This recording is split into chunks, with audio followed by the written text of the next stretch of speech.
நண்பர்களே, இன்று மத்திய தரைக்கடல் உலக அரசியலின் மிகப்பெரிய புயல்தான்.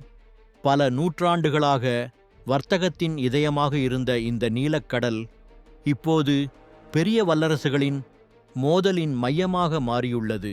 இது சாதாரண பிராந்திய பிரச்சினை அல்ல.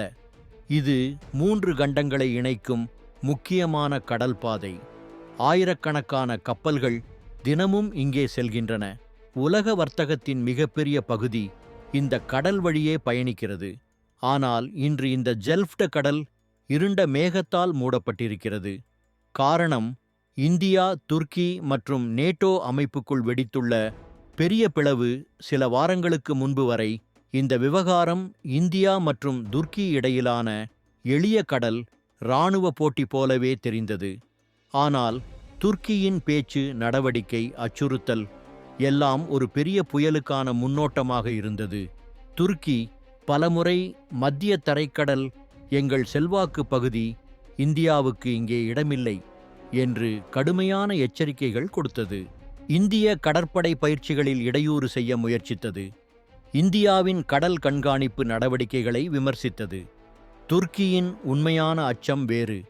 இந்தியாவின் அதிகரித்து வரும் கடல்சார் சக்தி, இந்தியாவின் இந்திய பெருங்கடல் ஆதிக்கம், அதன் விரிவடைந்து வரும் கடற்படை சக்தி, சமீபத்திய மத்திய தரைக்கடல் நடவடிக்கைகள், இவை அனைத்தும் துருக்கியை பதறச் செய்தன. ஆனால் India பின்வாங்கும் நாடல்ல.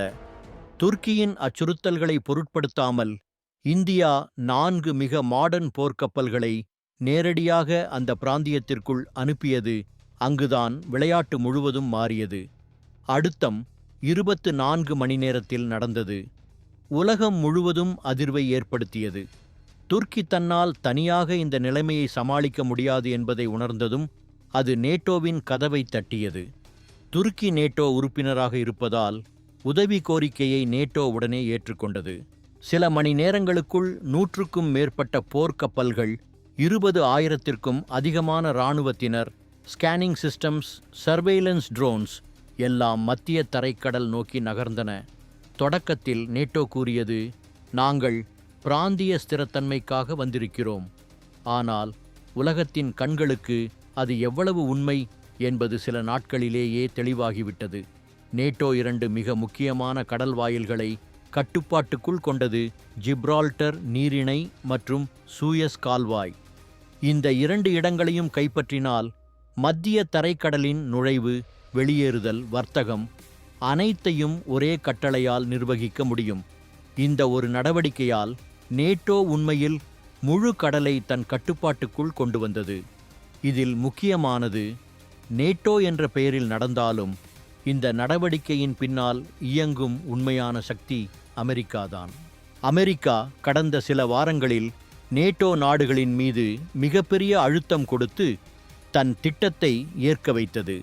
France, Germany, Italy, Britain அனைத்தும் அமெரிக்காவின் கோரிக்கையை ஏற்றன. மத்திய தரைக்கடல் பாதுகாப்பு அமெரிக்காவின் பொறுப்பு என்று அமெரிக்கா நேரடியாக அறிவித்தது. பாதுகாப்பு என்று சொல்லப்பட்டாலும் உண்மையில் நோக்கம் கட்டுப்பாடு. உலக வர்த்தகத்தின் ஸ்பைனான இந்த பாதையை கைப்பற்றுவதே அமெரிக்காவின் முக்கிய உத்தி. ஆனால் இந்தியா இந்த சூழ்நிலையில் ஒரு அங்குலமும் பின்னடையவில்லை. நேட்டோ முற்றுகையிட்ட போதும் இந்தியாவின் 4 போர்க்கப்பல்கள் தங்களிடத்தை விட்டு ஒழியவில்லை. மத்திய தரைக்கடல் யாருடைய தனிப்பட்ட சொத்து அல்ல. எந்த நாடும் இதை தன் கட்டுப்பாட்டுக்குள் கொண்டு வர முடியாது என்று இந்தியா தெளிவாக அறிவித்தது. இந்தியா தனது கடற்படை ரேடார் அமைப்புகளை முழுத்திறனில் செயல்படுத்தி நேட்டோவின் ஒவ்வொரு நகர்வையும் நிமிடந்தோறும் கண்காணிக்கத் தொடங்கியது. மேலும் ஒரு இந்திய கப்பலை கூட நிறுத்த முயன்றால் நேரடி நடவடிக்கை வரும் என்று இந்தியா கடுமையான எச்சரிக்கை வழங்கியது. இதற்கிடையில் பெரிய திருப்பம் ஒன்று நிகழ்ந்தது. ரஷ்யா இந்தியாவின் பக்கம் முழுமையாக நின்றது. இந்தியாவுக்கு எதிராக இராணுவ அழுத்தம் தரப்படும் என்றால் ரஷ்யா அமைதியாக இருக்காது என்று மாஸ்கோவில் இருந்து பெரிய அறிவிப்பு வந்தது. இது அமெரிக்காவுக்கும் நேட்டோவுக்கும் எதிர்பாராத அதிர்ச்சியாக இருந்தது. அதற்கு பின்னர் இஸ்ரேல் இந்தியாவை ஆதரித்தது. மத்திய தரைக்கடலில் இந்தியா எப்போதும் அமைதி காக்கும் பணியில் உதவிகரமாக இருந்துள்ளது என்று இஸ்ரேல் தெரிவித்தது. இதனால் சமன்பாடுகள் முற்றிலுமாக மாறின. இடையே சிக்கித் தவிப்பது துர்க்கி. இந்தியாவை கடல் ஊடுருவல் என்று தீட்டிய அதே துர்க்கி இன்று நேட்டோவின் கைகளில் ஒரு பொம்மையாக மாறியுள்ளது.